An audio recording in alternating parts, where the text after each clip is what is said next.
Mark సువార్త మొదటి అధ్యాయం 16-17 వచనాలు చదువుదాం. ఆయన గలిలయ సముద్ర తీరమున వెలుచుండగా సీమోను సహోదరుడగు ఆంద్రేయయు సముద్రంలో వలవేయుట చూచెను. వారు జాలరులు. యేసు, నా వెంబడి రండి, నేను మిమ్మల్ని మనుషులను పట్టు జాలరులుగా చేసేదనని వారితో చెప్పెను.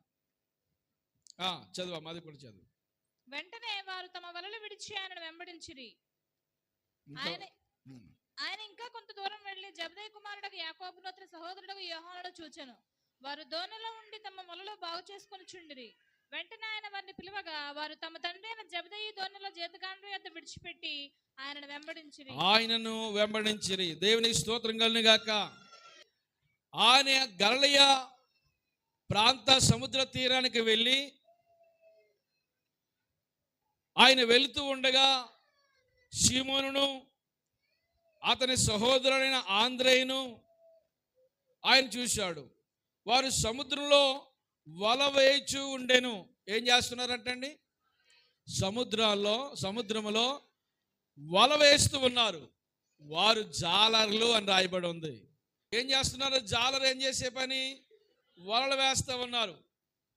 చేపలు పడ్డానికి వలలు వేస్తూ ఉన్నారు. ఆంద్రేయ ఉన్నాడు. సిమోన్ అంటే పేతురు గారు, సిమోను పేతురు కూడా అని అంటారు. పేతురు గారు కూడా ఉన్నారు. వారు వృత్తికి జాలర్లు, చేపలు పట్టేవారు నిశ్వాసనే వస్తారు. మంచి శుభ్రమైన మంచి సువాసన రారు, తీసుకొని వస్తారు. ఒక మాటలో చెప్పాలంటే వాళ్ళు మన దగ్గరికి వస్తే మనం నిలవలేం. ఒక సహోదరి ఆటో ఎక్కింది ఒకసారి, ఎప్పుడో అది పట్టుకుని, ఆ బుట్ట పట్టుకుని, ఇక అసలు ఇంకా అందులో ఉండలేకపోయాం. ఆ స్మెల్ దగ్గర మనం ఉండలేం.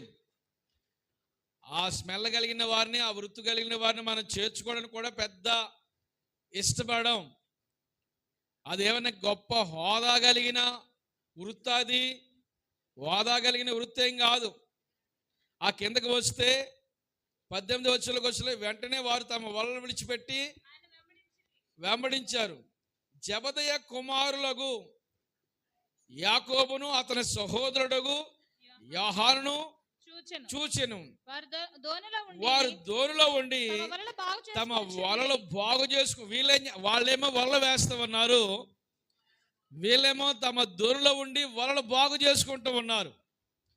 అంటే వీళ్ళు కూడా ఎవరు? వీళ్ళు కూడా జాలరులే. పిలుపు అనే వ్యక్తి ఉంటాడు, బెత్సయిదా వాడు. యోహాను సువార్త మొదటి అధ్యాయము 41 వచనం అనుకుంటా, చదవద్దులే. పిలుపు ఉంటాడు. పిలుపు కూడా బెత్సయిదా వాడు. పేతురు, ఆంద్రేయ కూడా అదే బెత్సయిదా ప్రాంతానికి సంబంధించిన వారు. దరిదాపు వీళ్ళు ఇంచుమించు అదే కోవకు చెందినవారు. వీళ్ళందరినీ కూడా గలిలీయులు అంటారు. గలిలీయులు అనగానే సమాజంలో వీళ్ళకి ఏమాత్రం కూడా గౌరవం ఉండదు. గలిలీయులు అనగానే వీళ్ళు ఎవరు, ఎక్కడి నుంచి వచ్చారు, వీళ్ళది ఏ ప్రాంతం అనగానే మాది గలిలయ ప్రాంతం అయ్యా అన్నారు అనుకోండి. గలిలీయులు అనగానే వెంటనే వారు మనసులోకి వచ్చేది ఏంటో తెలుసా? చిన్న చూపు చూస్తారు. వీరు విద్య లేని పామరులే అనే ఒక బిరుదు ఉంది వీళ్ళకి. అంటే వీళ్ళకి టాలెంట్ కూడా లేదు. ఏ విధమైన లోకములో దక్కవలసిన గౌరవపదమైన మర్యాదలు ఏమీ వీళ్ళకేమీ దక్కవు. వీళ్ళు సమాజంలో ఎక్కువగా ఇన్వాల్వ్ అయ్యి కలవరు. వీళ్ళ వృత్తి జాలర్లు. వీళ్ళు వలలు బాగు చేసుకుంటున్నారు. వలలు కుట్టుకుంటున్నారు. తండ్రి వలలు ఏం చేస్తున్నారంటే వీళ్ళు, ఈ జబదయ కుమారులు బాగు చేసుకుంటున్నారు. వాళ్ళేమో వలలు వేసుకుంటున్నారు. యేసుక్రీస్తు ప్రభు అన్నారు, వెంటనే వారిని చూసి అన్నారు, నన్ను వెంబడించండి. స్తోత్రం కలిగిన గాక. నన్ను ఫాలో మీ అన్నాడు. అంతే ప్రభు వారు. నన్ను వెంబడించండి అంటే ఇక్కడ మనం రాసుకోవాల్సిన మాట ఏంటంటే, ప్రభు ఎంపికలో ఎవరున్నారు? పామరులు. ఈరోజు మనకున్న అంశం ఏంటంటే తెలుసా? ప్రభు మాటకు లోబడిన పామరులు. ఎవరంటే వాళ్ళు ప్రభు మాటకు ఏం చేశారు? పామరులా పండితులా? పామరులు అంటే అనగానే ఏమనాలి? ఎవరు? నాగరికత లేని వారు, చదువు లేని వారు, విద్య లేని వారు, పాండిత్యం తెలియని వారు, తలాంతులు లేని వారు పామరులు. పామరులు. ఇడు పల్లెటూరు రా అంటారు మనవరు అయితే. ఇడు భాష అంతా ఎలాగుంది? పక్క పల్లెటూరు లాగా ఉన్నది. పట్టణం వెళ్ళాడు అనుకోండి, పల్లెటూరుని ఇట్టే కనిపెట్టేయచ్చు. కనుక ఈ వ్యక్తులను చూస్తేలోనికి సమాజంలో ఏ చూపు వస్తే చిన్న చూపు. ఒక మాటలో చెప్పాలంటే ఎవరు ఎన్నిక చేయని ఈ పామరుల్ని ప్రభు ఎంపిక చేసుకున్నాడు. స్తోత్రం కలిగిన గాక. అదే చెప్పు. ఎవరో ఎంపిక చేసుకొని పామరుల్ని ప్రభు ఎంపిక చేసుకున్నాడు. ఏ జాబ్ చిన్న ఉద్యోగం చేయదో క్వాలిఫికేషన్ ఉండాలి. అవునా? ఏదో క్వాలిఫికేషన్ ఉండాలి. మొత్తానికి ఏదో ఒక అర్హత ఉండాలి.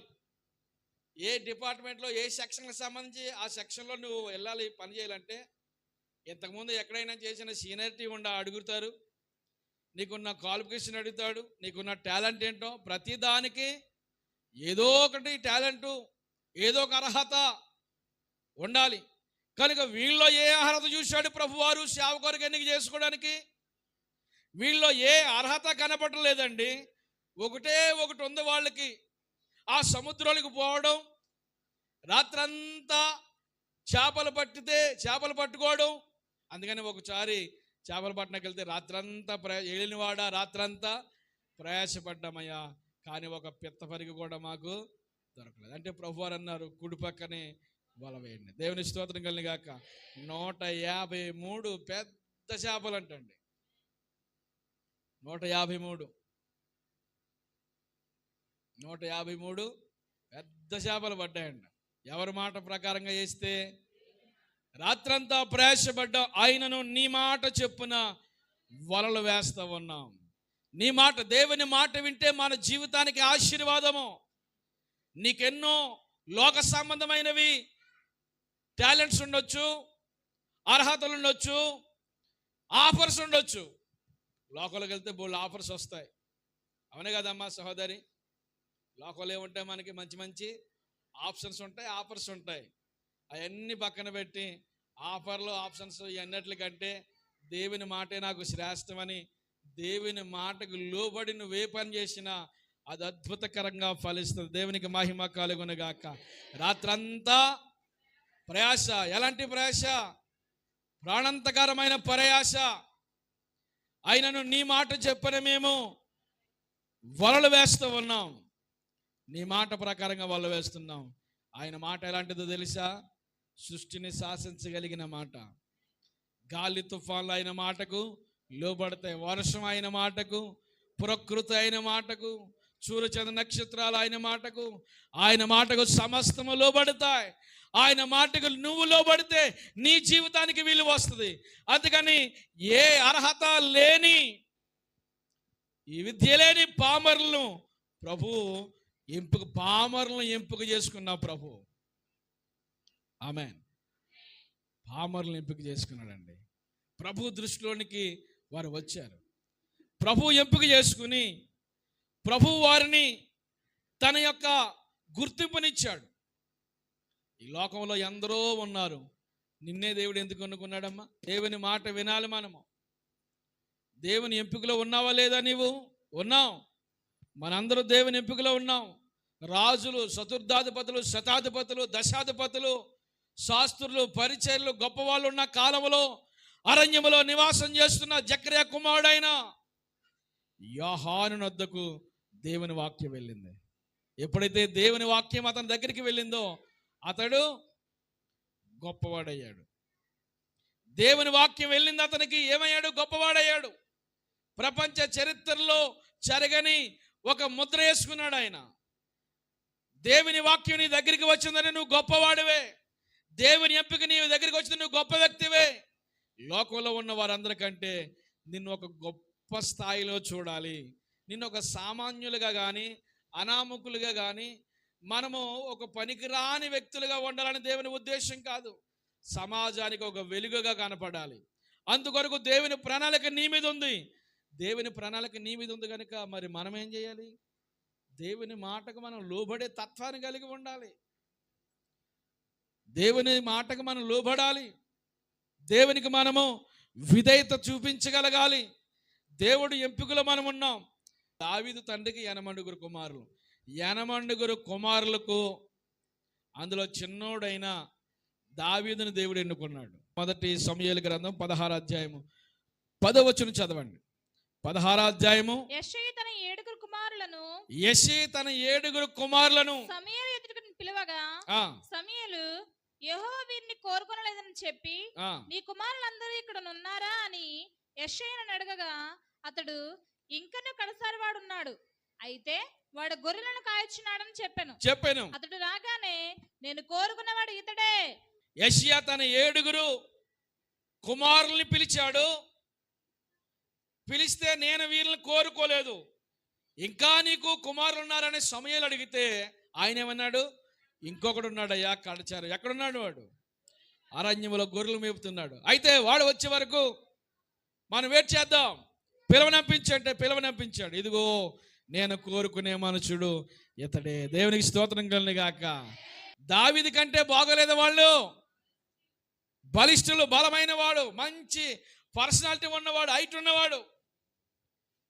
అంతమంది ఉన్నా కానీ, అంత బాగున్నా కానీ రాజుకు కావాల్సిన లక్షణాలన్నీ వీళ్ళు ఉన్నాయి. ఇతడే ఒకవేళ దేవుడు కోరుకున్నాడేమో అనుకుంటే, లేదు నేను ఇతన్ని కోరుకోలేదు. ఎవరిని కోరుకున్నాడు? మరి నిన్ను కోరుకున్నాడు. ఆమె అర్థమైందా? నిన్ను కోరుకున్నాడు కానీ నువ్వు గొప్ప వ్యక్తివా కాదా? గొప్ప వ్యక్తివే. నిరాశలో ఉండొద్దు మనం. నేను పనికి రాని దానిని, నేను పనికి రాను అని ఏ రోజున కూడా నిరాశ చెందకూడదు. దేవుని ఎంపికలో నీవున్నావు, దేవుని సెలక్షన్లో నీవున్నావు. అందుకనే ఈ రక్షణ భాగ్యాన్ని నీకు ఇచ్చాడు. స్తోత్రం కలుగును గాక. మీ కుటుంబంలో ఎంతోమంది ఉన్నారు, మరి నీకు ఇచ్చాడు ఈ అవకాశం. ఆ అవకాశాన్ని ఏం చేయాలి నువ్వంటే వినియోగించుకోవాలి. దేవుడు నీకు ఇచ్చిన అవకాశాన్ని వినియోగించుకోవాలి. దుర్వినియోగం చేసుకోవద్దు. జాలరులు ఎవరు ఎంపిక చేయరు, వాళ్ళని ఎవరు ఇష్టపడరు. వారు విద్య లేని పామరులు, పనికి రాని వారు. వీళ్ళందరూ కూడా గలలీయులు అంటారు. గలలీయులు అనగానే సమాజంలో చిన్న చూపు. ఎవరు ఎంపిక చేయకపోయినా కానీ యేసయ్య ఎంపిక చేసుకున్నాడు. దేవునికి స్తోత్రం కలుగును గాక. అందరు దేవుని స్తోత్రం చెబుదాం. నా వెంబడి రండి అన్నాడు. వెంటనే ప్రభు మాటకు వారు విధేయత చూపించారండి. రెండో మాటలో ప్రభు మాటకు లోబడిన పామరులు. ప్రభు మాటకు లోబడిన పామరులు. ప్రభు మాటకు ఏం చేయబడ్డారు? వీళ్ళు లోబడ్డారు. లోబడకపోతే ఆశీర్వాదాలు రావు. లోబడకపోతే ప్రభు మనల్ని దీవించడు. లోబడకపోతే మన జీవిత స్థితిగతులు మారవు. లోబడాలి. ఎవరైతే లోబడతారో వారి జీవితాలు ఆశీర్వాదకరంగా మలచబడతాయి. దేవునికి స్తోత్రం కలుగును గాక. వారి విద్య ఉందా, వారి అందం ఉందా, వారికి టాలెంట్ ఉందా, వారికి ఇవి ఉన్నాయి అవి ఉన్నాయా అని చాలామంది ఒకవేళ ఇలాంటి ఆలోచనలు ఉంటారేమో. నీకు ఏ ఉంటే కాదు, నాకు అవి ఉన్నాయి పర్వాలేదు కాదు. దేవుని మాటకు నువ్వు ఎంత విధేయత చూపుతున్నావు, ఎంత లోబడుతున్నావు. నా వెంబడి రండి, నేను మిమ్మల్ని మనుషులు పట్టే జాలరులు. ఏ జాలరు? జాలరి. మనుషులు పట్టే జాలరి. ఆత్మల కాయు కాపరి, అమృతము అందించే ఆచారి, యేసుకై జీవించే పూజారి. ఈ పాట ఎవరు రాశారనుకున్నారు? రాజుబాబు గారు. చనిపోయారు, లేరైన. అద్భుతమైన పాటలండి. నిన్నే నిన్నే నే కొలుతునయ్యా. ఆ పాట, ఈ పాటలు రాసింది ఆయనే. చనిపోయారు ఆయన. యేసుకై జీవించే పూజారులు మనం. ప్రజలకు ఏమందించాలి? అమృతం అందించాలి. ఇసం కాదు, చేదు కాదు, అసూయ కాదు, కక్షలు కాదు, కార్పణ్యాలు కాదు, పగలు కాదు. ఏమందించాలి?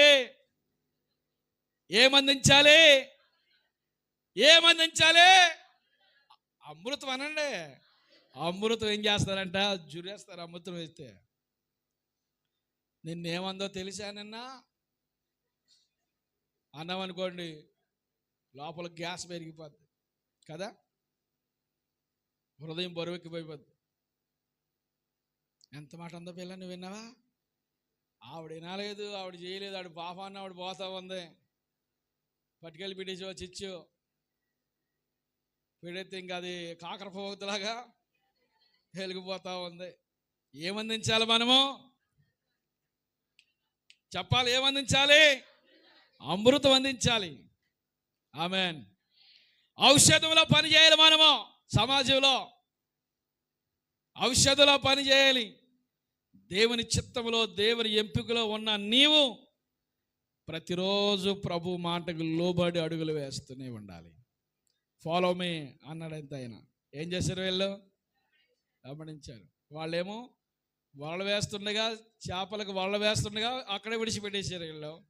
వీళ్ళేమో తమ తండ్రి యొక్క వలలు బాగు చేసుకుంటుండగా జీతగాండ్రుల యొద్ద వాళ్ళు. ఇప్పుడు మత్తయి సువార్తలోకి వెళ్ళండి. మత్తయి సువార్త 4వ అధ్యాయం. మత్తయి సువార్త 4వ అధ్యాయము 18, 19 వచనాలు చదవమ్మా. యేసు గలిలయ సముద్ర తీరం నడుచుచుండగా పేతురు అనబడిన సీమోను, అతని సహోదరుడైన అంద్రెయ అనే ఇద్దరు సహోదరులు సముద్రంలో వలవేయుట చూచెను. వారు జాలరులు. ఆయన, నా వెంబడి రండి, నేను మిమ్మల్ని మనుషులను పట్టు జాలరులుగా చేతునని వారితో చెప్పెను. వెంటనే వారు తమ వలలు విడిచిపెట్టి ఆయనను వెంబడించిరి. ఆయన అక్కడ నుండి వెళ్లి జెబెదయి కుమారుడైన యాకోబు, అతని సహోదరుడైన యోహాను అని మరి ఇద్దరు సహోదరులు తమ తండ్రి అయిన జెబెదయి యొద్ద దోణిలో తమ వలలు బాగు చేసుకుని ఉండగా వారిని పిలిచెను. వెంటనే వారు తమ దోణెను తండ్రిని విడిచిపెట్టి ఆయనను, దోణెను తండ్రిని ఏ విడిచిపెట్టారంట? హలో, ఏ విడిచిపెట్టారు? దోణెను. దోణి అంటే ఏంటో తెలుసా? వారి జీవనం ఆ దోణి మీదే బ్రతుకుతారు వాళ్ళు కదా. వాళ్ళ వృత్తి అది. వాళ్ళ వృత్తిని విడిచిపెట్టారు. ఇది మా కులాచారం అండి, మా కులాచారాన్ని మేము విడిచిపెట్టం, మా వృత్తిని మేము విడిచిపెట్టమంటారు చాలామంది. వృత్తిని విడిచిపెట్టారు వాళ్ళు. దోణిలు విడిచిపెట్టారంట, తమ తండ్రిని విడిచిపెట్టారు. జీతగాండ్రి యొద్ద ఆ వలలు విడిచిపెట్టేశారు. ఫాలో మీ, వెంబడించు అనగానే అవన్నీ విడిచిపెట్టి ప్రభుని వెంబడించేశారు. అంతే. ఇంకా వారి జీవనం ఎలాగా, వారి వచ్చతలు ఎలాగా, వారు ఎలా పోషించబడతావు, అసలు ఏం జరుగుతుందో ఏమైనా వారికి తెలుసా? ఎందుకు ఆయన పిలిచాడు అదేమైనా తెలుసా వీళ్ళకి? ఏం తెలీదు. ఆయన రమ్మన్నాడు అంతే. రమ్మనగానే విడిచిపెట్టి వచ్చేసారు. దేవునికి స్తోత్రం కలుగును గాక. విన్నారు శిష్యులంతా ఆనాడు యేసు మాటలు, వలలు విడిచిపెట్టారు, యేసు చేయి పట్టారు. విన్నారు శిష్యులంతా ఆనాడు యేసు మాటలు, వలలు విడిచిపెట్టారు, యేసు చేయి పట్టారు. అద్భుతాలు చేశారు, ప్రభును మహిమ పరిచారు. శ్రమలను నోర్చి క్రీస్తు వర్తన సర్వలోకం చాటారు. ప్రాణాలర్పించారు, యేసు ప్రేమను చూచారు. ప్రాణాలర్పించారు, యేసు ప్రేమను చూపారు. యేసయ్యా మాయ్యా మము నడిపే నజరేయా. యేసయ్య శిష్యులు ఏం చేశారంట? యేసు మాటను విన్నారు. యేసు చేయి విడిచి వాళ్ళు విడిచిపెట్టారు, యేసుక్రీస్తు ప్రభుని వెంబడించారు. అద్భుతాలు చేశారు. ప్రాణాలే చివరి కొరకు ఏం చేశారంటే వాళ్ళు అర్పించేశారు. చరిత్రలో చెరగని స్థాయిగా ఈ రోజున నిలబడ్డారు. స్తోత్రం కలుగును గాక. ఫాలో మీ అన్నాడు అంతే ప్రభువారు. ఏం చేశాడు? ఇంకా వెంబడించడమే. వెంబడించి ఎక్కడి వరకు? మరణం వరకు. మరణం వరకు. ఎవరైనా ఫాలో అవ్వ ఎప్పుడైనా నువ్వు అలాగా ఫాలో అవ్వా? నయమాను అనే ఒక సహోదరుడు ఉన్నాడు, సిరియా దేశపు సైన్యాధ్యక్షుడు, సైన్యాధిపతి. ఒక పని పిల్లని మాట పట్టుకున్నాడు. యెరూషలేము వెళ్తే అక్కడకున్న కుష్ఠరోగం పోతుందేమని ఆలోచన చేసి మొత్తానికి రాజు దగ్గర పర్మిషన్ చేసుకుని ఆ సిరియా దేశపు రాజు నుండి ఇజ్రాయేల్ దేశంలో ఉన్న రాజుకి వర్తమానం పంపించాడు. ఆ రాజుగారు ఇజ్రాయేల్ దేశం రాజు ఉన్న బట్టలు చింపుకున్నాడు. ఈ రకంగా ఇతని కయ్యానికి ఎదుర్కోవడానికి చూస్తున్నాడు. అసలు నేను స్వస్థపరచడం ఏంటి, నా సైన్యాధ్యక్షుని పంపిస్తున్నాను, స్వస్థపరిచి పంపించు అన్నాడు. వీడికి మైండ్ బ్లాక్ అయిపోయింది. అప్పుడు ఈ వార్త ఎలీషాకి వినబడింది. ఎందుకయ్యా చింతిస్తావు, అతను నా దగ్గరికి పంపించు అనగానే పంపించాడు. రమ్మన్నాడు, ఉత్తరం పంపించు, రమ్మను, కౌరు పంపించు అనగానే ఈ లోపల రాజుగారి మరల కౌరు పంపించవయ్యా, నీ సైన్యాధిపతిని పంపించు, స్వస్థపరిచి పంపిస్తామని రాజుగారు వర్తమానం పంపించే ఎక్కడికి వెళ్ళాలో ఆ లెటర్ రాశారు. తిన్నగా ఎక్కడికి వచ్చాడు, ఎలీషా దగ్గరికి వచ్చి రథాలు ఆగాయి. ఎలీషా దగ్గర ఆయన కొండ మీద ఉంటాడు, ఆయన రథాలు వచ్చి అక్కడ ఆగినాయి. ఆగ్గానే ఇలాగా సిరియా దేశం నుంచి సైన్యాధిపతి వచ్చాడని చెప్పని ఒక పనివాడిని పంపించాడు. రాగానే ఎలీషా ఏం చేశాడు, ఆయన దగ్గర ఒక పని ఉన్నాడు కదా, ఆ జిత్తులు మారాడు, ఆయన పంపించి నీవు నిబ్బరంగా వెళ్ళి యొర్దాను నదిలోకి వెళ్ళి 7 మారులు మునిగి స్వస్థపడి అటు నుంచి అటు వెళ్ళిపో అన్నాడు. అంతే.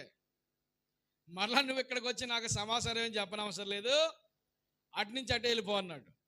అనగానే ఇక మహారౌద్రుడైపోయాడండి. రౌద్రుడైపోయాడు, మహారౌద్రుడైపోయాడు. ఏంటి, నాకు ఒక పనివాడి చేత కోరు పంపిస్తాడా? నేను సిరియా దేశపు సైన్యాధ్యక్షుడు అంటే మామూలు కాదు, మొత్తం సైన్యం మిలిటరీ అంతా ఈయన చేతుల్లో ఉంటుంది. అవునా? మిలిటరీ అంతా ఈయన చేతుల్లో ఉంటుంది. ఏం చేయాలన్నా చేయగలడు. సైన్యానికి బలం ఈయనే, సైన్యానికి నడిపింపు ఈయనే, ఈయనే ధైర్యం ఈయనే. ఈయన చేతుల్లో లక్షల కొలది సైన్యం ఉంటారు. ఏ మాట చెప్తే ఆ మాట చేయాలి సైన్యం అంతా. ఇంతటి పవర్ఫుల్ క్యాండిడేట్ నేను, నా దగ్గరికి వచ్చి ఇతను ఏదో మొత్తానగా గాయం మీద ఏదో మందేసి అలాగ ఆడించి ఏదో ఒకటి చేయబెట్టి ఆడించి చేస్తాడనుకుంటే కౌరు పంపిస్తాడా? తిప్పండి రా బళ్ళు, ఎక్కడికి? సిరియా దేశానికి తిప్పండి, వెళ్ళిపోదాం. మా దేశంలో ఎంతకంటే గొప్ప నదులు లేవా అని ఎలాంటి మాటలు పలికాడో. అనగానే పక్కన ఉన్నాడండి ఒక పనోడు. తిప్పమని కానీ తిప్పేస్తారు మీరు ఇలా. మరి రాజుగారు ఆ సైన్యాధిపతి మాటకు అదు చెప్పడానికి ఎవరికి అధికారం ఉండదు. తిప్పమని కానీ తిప్పేయాలంతే, తిప్పేలో వెళ్ళిపోతారు ఇంకా అంతే. ఆ పక్కన పనివాడు అన్నాడు, అయ్యా ఒక చిన్న మాట. ఏమన్నాడు ఆయన, ఒకసారి నాకు చెప్పండి. ఆ ప్రవక్త ఏమని చెప్పాడు ఒకసారి చెప్పండి అంటే, ఆ యొర్దాను నదిలోకి వెళ్ళి 7 మార్లు ములగమన్నాడు. అంతే కదా నేను చెప్పింది. ఒకవేళ వాటికంటే గొప్పవేమైనా చేయమంటే ఒక 4-5 బళ్ళు బంగారం తీసుకురండి అంటే తీసిరావా? లేకపోతే ఏదైనా కొండ మీద పెద్ద గోపురం కట్టించమంటే కట్టించవా? లేకపోతే ఇంకేమైనా గొప్ప పనులు చేయమంటే చేయవా? ఆ చిన్న మాట చెప్పాడు కదా, ఏమన్నాడు, వెళ్ళి మునగమని 7 మార్లు మునగమని చెప్పింది సులువు కదా ఆ గొప్ప పనుల కంటే అనగానే ఈడు ఆలోచించాడు. ఈసారి పోలే ఆడి మాట కాకపోతే ఈడి మాట అని ఇందామని వెళ్ళాడు. యొర్దాను నదిలోకి వెళ్ళాడు, మునిగాడు, పైకి లేచాడు, చూసుకున్నాడు. రే ఏం పని జరగలేదు. ఎన్ని మార్లు చెప్పాడు? 7. ఒకటే కదా ఇంకా మునిగాడు. 2వ మారు మునిగాడు, 3వ మారు మునిగాడు. రే ఏమవలేదు. ఎన్ని మార్లు అంటే చూడండి, వీడు ఫాలో అవుతూనే ఉన్నాడు వాడిని. స్తోత్రం కలను కాక. ఆ నయమాన్ ఏం చేస్తున్నాడు, ఈ పనివాడు ఫాలో అవుతున్నాడు. ఫాలో 6 మార్లు అయింది, 7వ మారు రాబోతుంది. ఏ 6 మార్లు అయిపోయినాయి, ఇంకెక్కడరా? ఇంకొకటి ఉంది కదా, అది కూడా పూర్తి చేయి. ఆ 7వ మారు ములిగాడు. చివరికి పసిపిల్ల దేహం వలె అతని దేహం మారిపోయింది. గట్టిగా చప్పలు కొట్టి దేవుని స్తోత్రం చెబుదాం. హల్లెలూయా. ఎందుకు జరిగింది? ఆ కుష్ఠవ్యాధి పోగొట్టాలంటే ఎవడతారం? ఎవరి వల్ల నవ్వుద్దా? ఇప్పుడు ఆ కుష్ఠవ్యాధి పోయిందంటండి. అతని దేహము పసిపిల్ల దేహం అంటే ముదరోడు శరీరం ఎలాగుంటుంది, పసిపిల్ల దేహం ఎలాగుంటుంది చూడండి. ఎంతటి అమూల్యమైన కార్యం జరగడానికి గల కారణం ఏంటి తెలుసా? అతను లోబడ్డాడు. లోబడ్డాడు కనుకనే అతని జీవితంలో అద్భుతం జరిగింది. కనుక మనం ఏం చేయగలగాలి? ఫాలో అవ్వాలి. అనేక కొంతమంది వ్యతిరేక స్వభావంతో ఉన్నవారు ఉంటారు. మనం ఏం చేయాలంటే ఫాలో అవ్వాలి. వాళ్ళు మన దగ్గరికి, మన దారిలోకి వచ్చే వరకు ఫాలో అవుతూనే ఉండాలి. స్తోత్రం కలిగిన గాక. అనేకులను మనం ఏం చేయగలండి? వెంబడించండి అనగానే, ప్రభువారిని వెంబడించమనగానే ఏం చేశారు వీళ్ళు? వాళ్ళు విడిచిపెట్టారు, ప్రభుని వెంబడించారు. దేవునికి మహిమ కలుగును గాక. దేవుని మాటకు విధేయత చూపిన పామరులు ఈ రోజున దేవుని మాటకు నువ్వు విధేయత చూపితే నీ జీవితంలో అద్భుతాలు చూస్తావు. నువ్వు విధేయత చూపగలగాలి. అయ్యా నా జీవితంలో అద్భుతం జరగట్లేదయ్యా, కారణం ఏంటో తెలుసా? విధేయత అనే ఆ గుణం మనలో లేదేమో.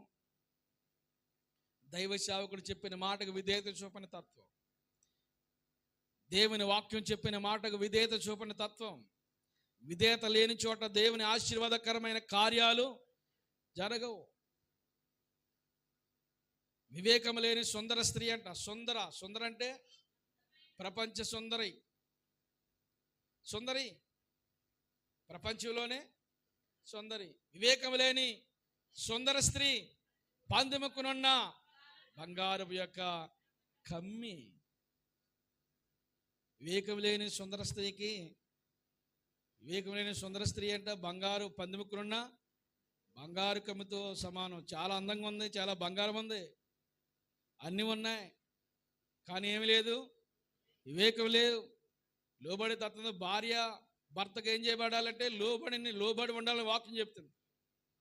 ఈవిడేమంటుందంటే నేను లోబడి వచ్చే పని లేదండి అంటుంది. దేవుని వాక్యంలో ఏం చెప్పాడు ప్రభువారు? లోబడాలని చెప్తున్నాడు. లోబడాలి.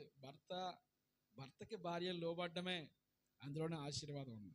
మరి భార్యను భర్త ఏం చేయాలంటే గుద్దాలా అంటే ద్వేషించాలా? ప్రేమించాలి. దేవుని వాక్యానికి భిన్నంగా వెళ్ళిపోతాం మనం.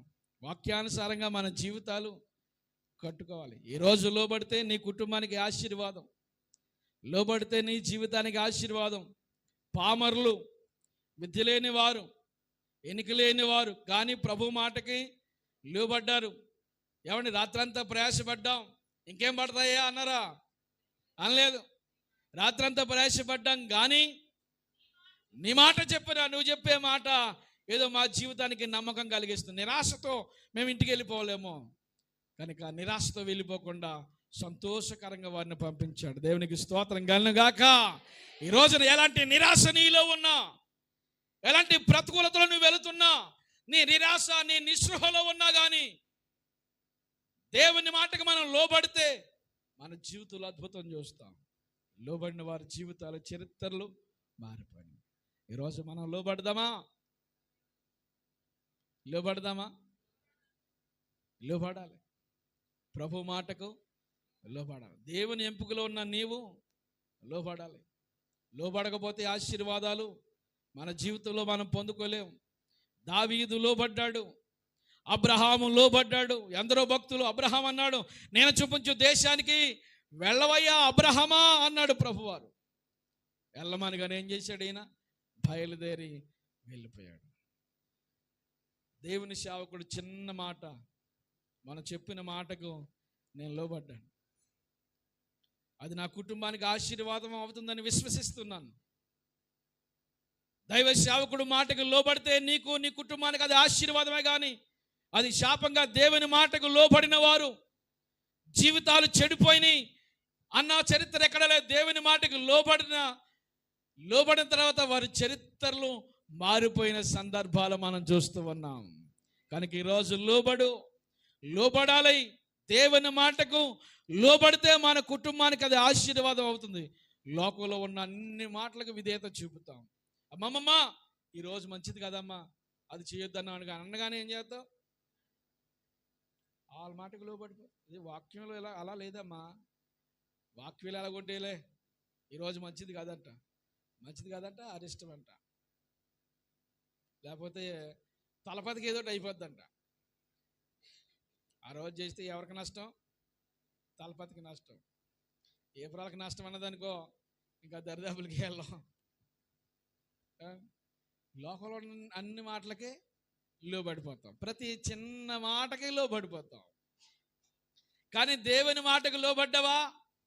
యేసుక్రీస్తు ప్రభువారు అన్నారు, నన్ను వెంబడించండి, మిమ్మును మనుషులు పట్టే జాలలుగా చేస్తానన్నారండి. అనగానే తండ్రి దగ్గరి ఆ తండ్రిని విడిచిపెట్టారు, ఆ దోణిలు విడిచిపెట్టారు, ఆ వలలు విడిచిపెట్టారు, యేసుక్రీస్తు ప్రభుని వెంబడించారు. మా జీవనం ఎలాగా, మా భవిష్యత్తు ఎలాగా, మా పరిస్థితులు ఎలాగా, మా స్థితిగతులు ఏంటి, మా కుటుంబాలను ఎవరు పోషిస్తారు, మా పిల్లల్ని ఎవరు పోషిస్తారు, అసలు ఏం జరుగుతుంది, ఇలాగ వెళ్ళడం ద్వారా మాకు వచ్చేది ఏంటి, పోయేది ఏంటి అని ఇవేమీ ఆలోచించలేదండి. యేసుక్రీస్తు ప్రభు మాటకు లోబడితే మా జీవితాలకు మేలు జరుగుతుందని విశ్వసించారు. ఆమేన్. విశ్వసించారు కనుకనే ప్రభు మాటకు లోబడి వెంబడించారు. ఎక్కడ వరకు ఆ వెంబడి అంటే ఇక వారు చిరఛేదనాలు చేయబడి, బల్లెలతో పోయబడ్డారు, రంపాలతో కోయబడ్డారు, తలకిందులుగా సిలువ వేయబడ్డారు, ఏమంటే కత్తులతో నరకబడి చంపబడ్డారు. ఏ రోజును కూడా ఇక వెనక్కి తిరగలేదు. మరణం వరకు ప్రభుని వెంబడించగలగాలి. మరణం వరకు ప్రభుని వెంబడించాలి. వెంబడించట్లోనే ఆశీర్వాదం ఉంది. దేవుని మాటకు లోబడుతులోనే ఆశీర్వాదం ఉంది. ఈ బ్రతుకు మంద కాదని మనం ఎప్పుడు కూడా విసర్జించుకోవాలి. ఇది నా ప్రభుకి అంకితం. సమర్పించుకున్న ఎప్పుడు సమర్పణ. అమ్మా, ఏం చేయాలి? నీ జీవితాన్ని సమర్పించుకోవాలి. ఇక లోకానికి కాదు ఈ సమర్పణ. లోక సంబంధమైన ఎంజాయ్మెంట్లు, లోక సంబంధమైన వ్యసనాలు, ఇవన్నీ వాటికి లోనైపోయి ప్రభు సన్నిధికి, దేవునికి దూరం అయిపోతున్న సందర్భాలు మనం లోకంలో ఎందరినో చూస్తాం. లోకంలో ఉంటే మన జీవితానికి ఆశీర్వాదం కాదు, పాపలు ఉంటే మన జీవితానికి ఆశీర్వాదం కాదు, వ్యసనాలు ఉంటే మన జీవితానికి మేలు కాదు. ఏదో ఉందో, ఏదో నడుస్తుంది, పర్వాలేదు అనుకుంటాం. విడిచిపెట్టాలి. ఏదైతే విడిచిపెట్టలేకపోతున్నావో దాన్ని రాత్రి ఈ మధ్యాహ్నం వేళ విడిచిపెట్టాలి. స్తోత్రం కలుగును గాక. వారు దోణిలు విడిచిపెట్టారు, వలలు విడిచిపెట్టారు, తండ్రిని విడిచిపెట్టారు, బంధాలను విడిచిపెట్టారు, బాంధవ్యాలను విడిచిపెట్టారు, సుఖ సౌఖ్యాలు విడిచిపెట్టారు, వసతులు విడిచిపెట్టారు, గృహాలు విడిచిపెట్టారు, ప్రాంతాన్ని విడిచిపెట్టారు, ప్రభునే వెంబడించారు. అన్ని విడిచిపెట్టారు. ఏదో ఆ ఒక్కడి చిన్న లీకేజ్ అన్న కదా ఫస్ట్ ఇందాక. ఎక్కడుందో లీకేజ్ నీకు తెలుసా? తెలియదు అంటే మనకు తెలుసు. ఆ పొరపాటు ఎక్కడుంది, దేవునికి నచ్చంది ఏముంది, అది విడిచిపెట్టాలి. ఆ వలలు విడిచిపెట్టమనగానే ఏం చేశారు? వాళ్ళు విడిచిపెట్టేశారు. దేవునికి నచ్చనివన్నీ విడిచిపెట్టాలి. వారి తండ్రిని, వారి కుటుంబాన్ని, వారి సమస్తాన్ని విడిచిపెట్టేశారండి. విడిచిపెట్టి మా జీవితం ఎలాగా, మా వసతులు ఎలాగా, మా సౌఖ్యాలు ఎలాగా అనుకుని వారు ఆలోచించలేదు. కానీ ప్రభుని వెంబడించడమే మహా భాగ్యము అనుకున్నారు. ప్రభుని వెంబడించారు. వెంబడించగా వెంబడించగా వెంబడించగా వెంబడించగా వారి చరిత్ర మారిపోయింది. స్తోత్రం కలుగును గాక. వారి చరిత్ర మారిపోయింది. ఎన్నిక లేని వారు, పామరులు, విద్య లేని వారు, పల్లెటూరు వారు అనాలి వారిని. ఏ ప్రాంతంలో వారు కూడా ఎన్నిక చేయని వారు. వాళ్ళు గలిలీయులు అనగానే ఎగతాళి చేస్తారు. ఒరే ఈడు గలిలీయుడురా, గలిలీయుడు అనగానే పనికి రానివాడని. కనుక మన జీవితం దేవునికి అనుకూలంగా మలుచుకోవాలి. అంకితం చేస్తావా? అంకితం చేస్తావా? దేవుని మాటకు అంకితం చేస్తావా? దేవునికి లోబడదామా? లోబడి మన బ్రతుకులు మార్చు. ఎంతకాలం ఈ పాప రోపత కంపు బ్రతుకు, ఈ లోకంలో ఉన్న కంపంతా నెత్తి పెట్టుకుంటాం. దేవునికి అనుకూలంగా మనము మలసి వెళ్ళలేకపోతున్నాము. అవును ప్రభు, నన్ను అనుకూలంగా మలచు ప్రభు, నీకు ఇష్టమైన పాత్రగా మలచయ్యా. నా జీవిత స్థితిగతిని నీకు అప్పగిస్తున్నాను. లోకంలో ఉంటే నా జీవితానికి ఒకవేళ విలువ ఉండదేమో, లోకంలో ఉన్న వాటి ద్వారా నువ్వేదో అనిపించాలనుకుంటున్నామేమో, అవేవి మన జీవితానికి అక్కడికి రావు. ఒక దినమందు మనం ఆలోచించుకున్న ఆలోచనలన్నీ ఇక్కడే తలకిందులైపోతాయి. దేవుని ప్రణాళికలో లేకపోతే సహోదరి, సహోదరుడా, హలో, నష్టపోతాం. దేవుని చేతుల్లోకి వెళ్దాం. దేవుని యొక్క ప్రణాళికలకు వెళ్దాం. ఆయన మన మీద పెట్టుకున్న నమ్మకాన్ని వమ్ము చేయకూడదు. దేవుని చిత్తానికి అనుకూలంగా నడిపించబడదాం. శిష్యులు లోబడ్డారు. శిష్యులు లోబడి ప్రభు మాటకు లోబడి ప్రభుని వెంబడించారు. సమస్తాన్ని విడిచిపెట్టారు. దేవునికి మాత్రమే అంకితమయ్యారు. ఈ రోజున మనం లోకాన్ని విడిచిపెడదాం, పాపాన్ని విడిచిపెడదాం, వ్యసనాలు విడిచిపెడదాం, సౌఖ్యాలు విడిచిపెడదాం. దేవునికి నచ్చినవి ఏవైతే ఉన్నావో అవి నీలో ఉన్నాయి, మనకు మాత్రం ఖచ్చితంగా తెలుసు కనుక అవన్నీ ఇప్పుడే ప్రభా విడిచిపెడతానయ్యా అని మాకునిద్దాం. ప్రార్థన చేద్దాం.